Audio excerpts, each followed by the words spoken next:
Hello, everyone, and welcome to the very first full-length episode of the Bay Area Musicians Podcast.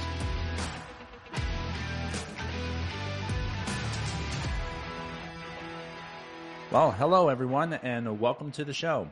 My name is Matthew Gretter, and I am so excited to be doing this podcast for you and really introducing really cool musicians to you and really exposing the music scene out here in the Bay Area. And I also think it's an opportunity for musicians to network with each other and also just really get some folks' names out there, let people know that there are incredible musicians who exist out here, and really just having a good time with it. So once again, thank you so much for tuning in.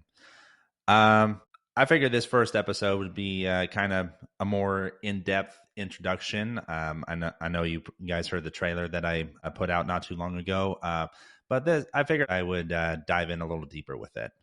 So for starters, my name is Matthew Gretter.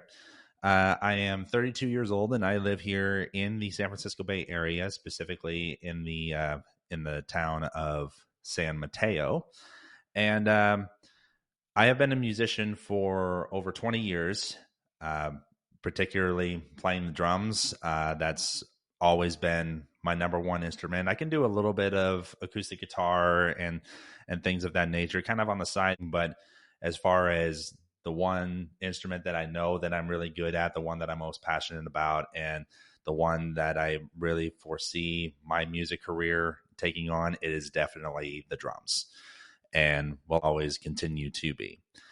So I pretty much got my start when I was about 10 years old.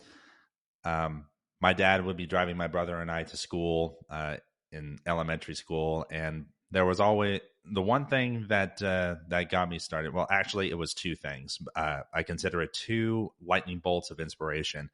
And the first lightning bolt was that my dad always had the radio on in the car when he would be driving us to school, and I heard what was going on, but it never really caught my ear in any way.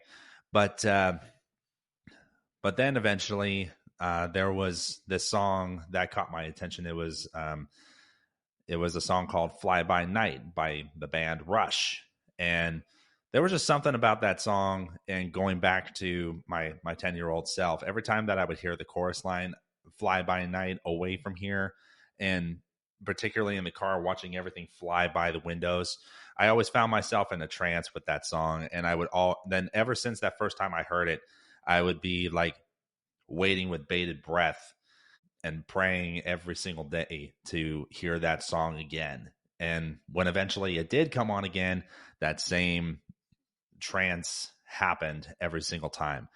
And then eventually, a couple months later, when it came on again, I asked my dad, hey, like, what is this? And, oh, it's a song called "Fly By Night" by a band called Rush. And I asked him, is there any way to, like, ask the radio station to replay the song or a way to get the song? And he's like, yeah. And so he took me to Tower Record Store. This was in a time where record stores still existed, believe it or not. And took me to Tower Records, and my dad was a very old school dad. He wrote down on a Post-it note the band, genre, and album that the song was going to be on. He handed it to me, and he said, "Go find it." And I was like a kid in a candy store. I'm seeing all of these. I'm seeing all of these vinyl records. I'm seeing CDs. I see all the poster racks and things of that nature, just wandering around in Candyland, if you will. And I get to the rock section, and I see the album Rush Greatest Hits 74 to 87. And track number 2 is "Fly By Night." And I paid for it, and we got home, and on the stereo, I just sat on the corner of my bed, and I put the CD on, and I had that song on repeat. And I'm not joking. I had that song on repeat for 5 months. I didn't even listen to the rest of the record. It was just, or the CD. It was just that song and that song only. That's all I cared about. So hearing "Fly By Night" on the radio for the first time, and then having it on repeat was the first lightning bolt.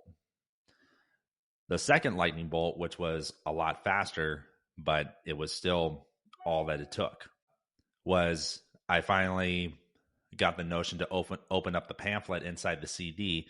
So you open it up and you see all of the you see all the song titles, the lyrics, the credits, and every stereotypical bit of information that comes inside those packet or pamphlets. And then I get to the very middle, and it's a band photo. So you see Geddy Lee's stage left with the bass, and Alex Lifeson stage right with the guitar.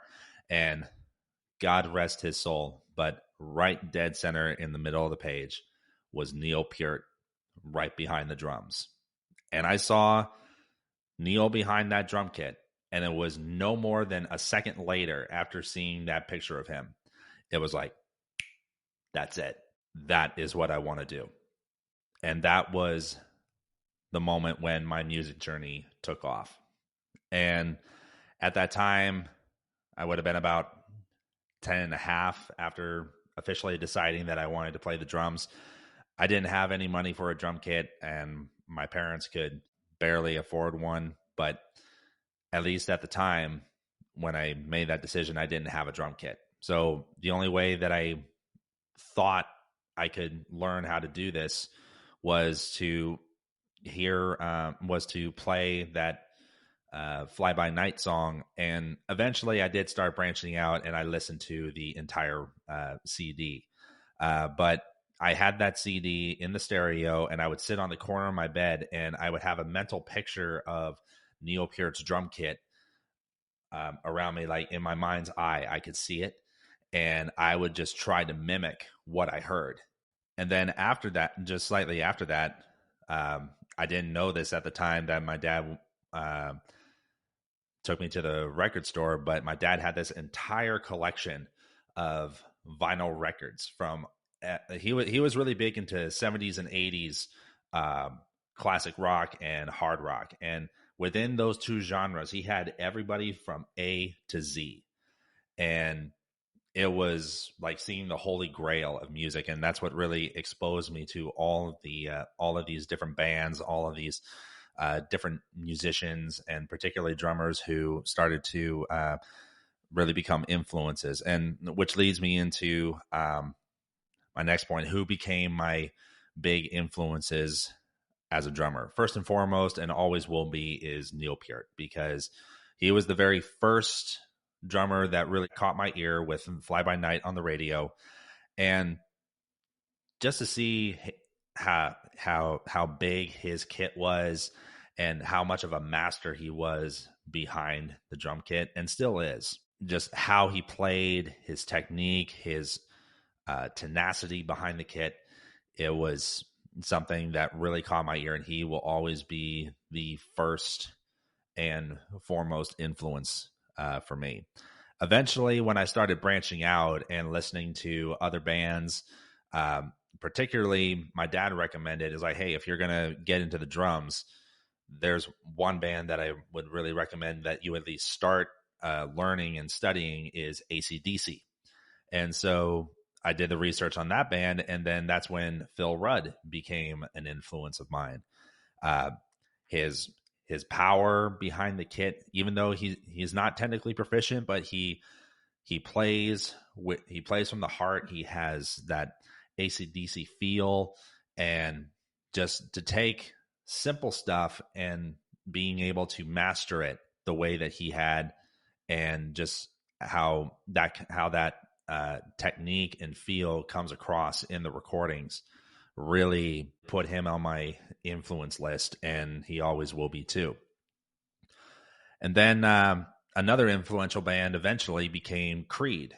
They were, I would classify them as a hybrid of, meaning that they're kind of a alternative rock group, where it's kind of in between like the two extremes. If you want to characterize like Rush and AC/DC as two extreme bands, you have AC/DC and you have Rush, whereas Creed is right in the middle. Scott Phillips, who's the drummer for Creed, he really became an influence. I love their songs, and I really connected with them lyrically, and it's really been um, that band is still one of my favorite bands to this day, and I am so happy that they are together again. And I saw them on this most recent Summer in '99 tour. Absolutely an amazing show, and I'm really happy that they're together again.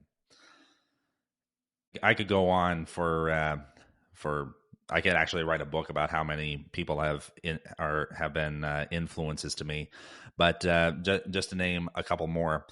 Um, Definitely, and God rest this man's soul too. But Taylor Hawkins of the Foo Fighters, uh, I would put him in the class of Neil Peart and Scott Phillips, where he was incredibly technically proficient, and the personality that he was, and how he put every ounce of his body and soul into each and every drum hit.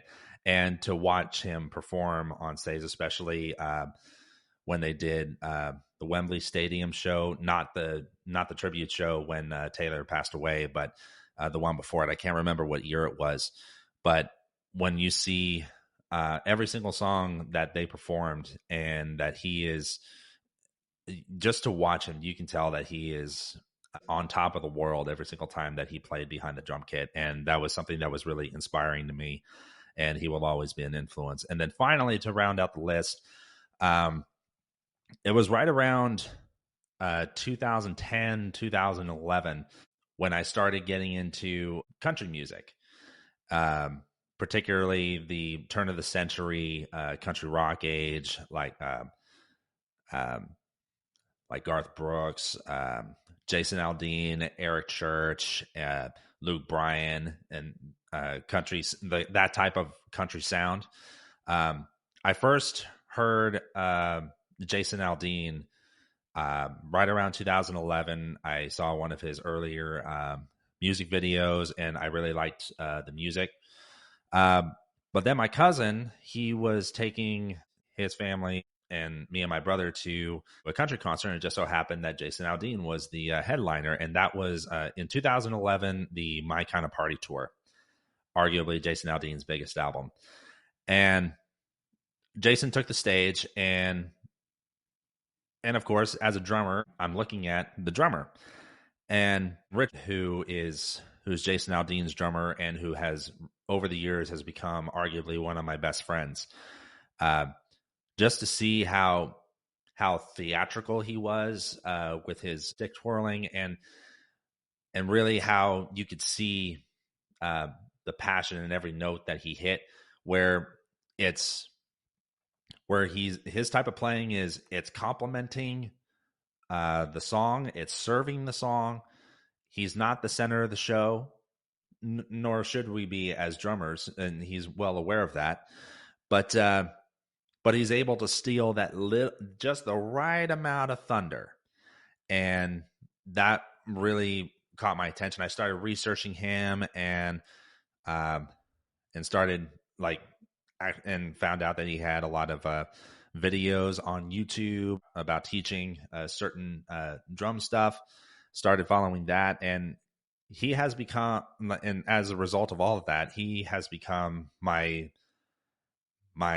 number one influence behind the drum kit, to the point where I model my setup after his, and I really try to make my drums sound like his. But we're all so unique as drummers that he could play one beat and I can play the exact same thing on the exact same kit with the exact same tuned heads and everything, but we'll never sound exactly the same, because he is his own body and soul, which has its own signature, and I'm my own body and soul that has its own signature. But he has become my number one living influence. I should say that he's my number one living influence, whereas Neil Peart is my number one influence who has passed on, unfortunately.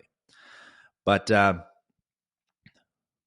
those are my though I would characterize those six. I believe it was six biggest influences in the world of drumming, and there's so many more, but those are the six most noticeables. So I've been playing for just over 20 years, and it's been an incredible journey. And I've had some uh, crazy experiences, even a small career, if you will, in the Bay Area, which is not really well known for. Like it's not Nashville, it's not LA, it's not New York, it's not a major big music scene, but even so, there have been some really cool experiences to come along with it. Just to name a couple, in most recent years, there's a minor league baseball team in the single A division for the San Francisco Giants called the San Jose Giants. And there's a fundraiser that happens every year at their stadium called Silicon Valley Pig Jig. And one of the artists that I play with currently, Mike Anuzzi, he has been asked to do that show 2 years in a row, at least since I've been with him two times in a row. And you play in the outfield on the stadium grounds, and it is an absolutely incredible show.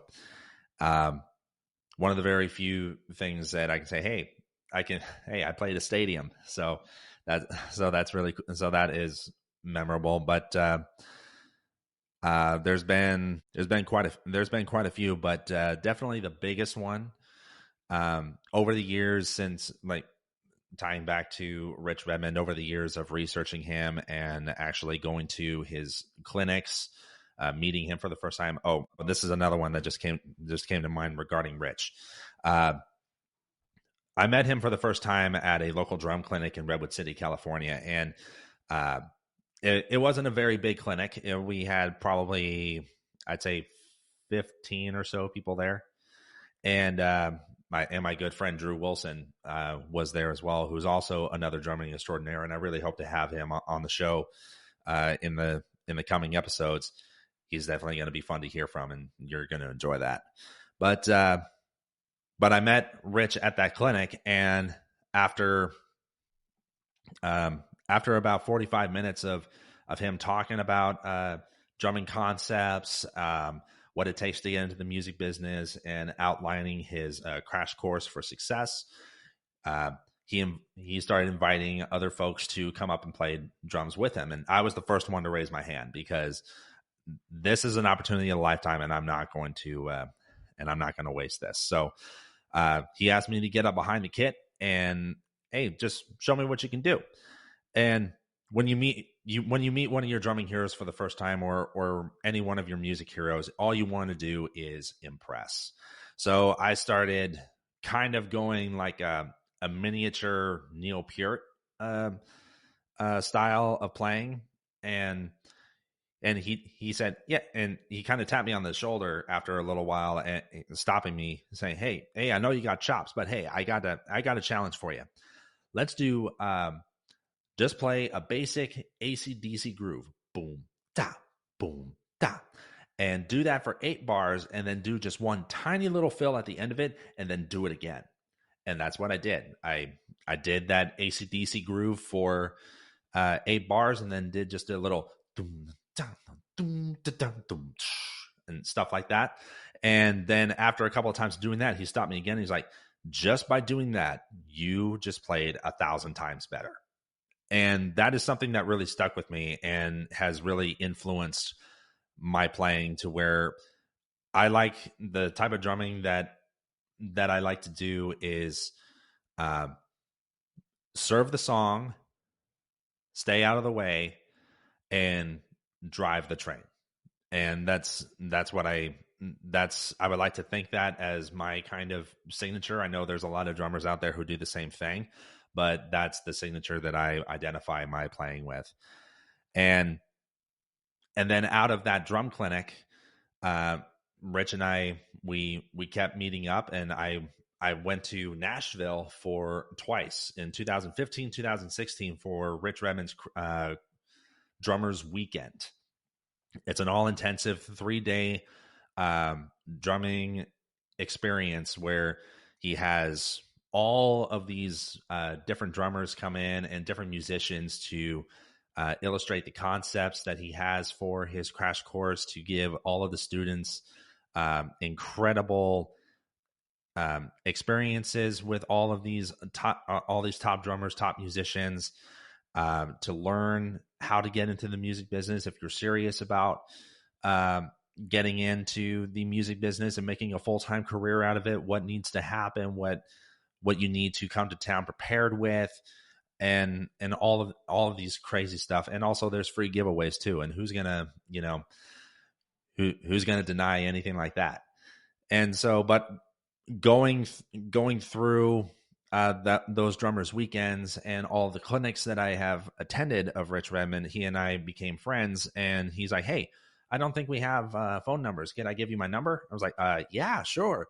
So we exchanged numbers, and then the very next year, after the 2016 Drummers Weekend 2017, it just so happened that Jason Aldean and Rich Redmond were coming through town uh, in September, and the show was going to be at the Shoreline Amphitheater on September 30th, which is actually my birthday. So in 2017, it was my 25th birthday, and I texted him like the day before, like, "Hey, I know you're a busy guy, and I'm not expecting anything, but would it be okay uh, would it be okay if I came down and played sound check uh, with the Jason Aldean band with you guys?" And he's like, "Yeah, come on down. I'll get you in." So I get down there. He gets me in without a backstage pass, and behind the I'm standing backstage of the Shoreline Amphitheater, which is where I saw my very first rock concert, um, which was 2007 Rush, of course, the Snakes and Arrows tour. And so here I am backstage at the Shoreline Amphitheater where I saw my first concert with one of my biggest drumming heroes, with my favorite band, on the site where I saw my very first rock concert. That was absolutely amazing. And I'm taking it all in. I'm taking pictures and videos and everything. I'm watching the Jason Aldean band do sound check. Rich is up there playing, Tully Kennedy on bass, Kurt Allison on guitar, Jack Sizemore on guitar, and Jay Jackson on steel. Just watching them work, and I'm standing right there on the stage, taking it all in. It was absolutely amazing. And then after about 2 songs of sound check, I hear Rich scream my name. He's like, "Matt." I look over and he's like, "You're on." I'm like, "Oh God, here we go." So I get behind the drums. I get as comfortable as I can, and we break into one of Jason Aldean's number one songs off the Night Train album, "Take a Little Ride." And the interesting thing is that Jason Aldean, he wasn't there for sound check because he's got a lot of promotion stuff that he's got to do, and all of this other stuff leading up to the show besides sound check. So he's not on stage. So I have to do something that I never really did have done before, which was sing the song in my head while playing, so I don't lose track of where we are in the song. But there I am, kicking off "Take a Little Ride" with my favorite band, and even to this day, I still pinch myself every now and then. It's like, this really just happened. Oh my God. So that for sure was my number one memorable moment in my musical journey, kind of as not only as a musician but as a fan standpoint, because it's not often that a fan really gets to interact with their favorite band, and also as a musician, because not everybody can say that they played with their favorite band. So that was incredibly cool, and that is something that I will cherish until the day I die. Yeah, those are definitely the most memorable moments so far. I know there's probably quite a few that I'm not able to list right now, but I know there's been a lot more than just those 3. But really, also to kind of wrap up about my story. I've been playing for about 20 years. I do aim to have a full-time career in music. My plans are to like really out here since it's not a Nashville type music scene out here, but my plans as of right now are just to keep working with all of the artists that I have been able to align myself with, play out as much as possible, but um, also with this brand new podcast I'm doing, which I never thought I would ever be doing, really. But I do see myself like playing out and also doing this podcast for not just myself and everybody else who I would like to have on at some point or another, but really to share all of my journey with you. And I plan on doing that for a very, very long time, whether on stage or right here podcasting. And so just to quickly recap what this podcast is all about, really. Um, since there's not a lot of whole insight about the music scene out here and not really any knowledge about who's out there that we don't know about. And that's kind of what this podcast is really all about, is to introduce to you local musicians who I plan on having on the show in the very near future. And it's also going to be an opportunity to meet new folks, not only just for myself, but for you guys too, to meet new people that you may not have heard before. And in turn, all of us together will be able to hopefully gain some more insight about the music scene out here and really show what a very rich world, hopefully, that the Bay Area is in terms of music. So that's pretty much in a nutshell what this podcast is all about. And it's just it's also an opportunity for me to share my musical journey with you and to introduce some of the people who I've had along with it and some new musicians that I may have never heard of and maybe you never heard of too. So it's like an interweb of different things happening. Me sharing my journey, having conversations with fellow musicians, meeting new people, them being able to network with me, possibly to network with you listening if you take an interest. So that's pretty much what I'm trying to do here. So I really thank all of you for giving this first episode a listen. And I really hope in the very near future to have my first guest on. I have a long list of guests. And yeah, I really hope to bring them to you soon. Thank you so much for tuning in, and we will see you on the next episode of the Bay Area Musicians Podcast.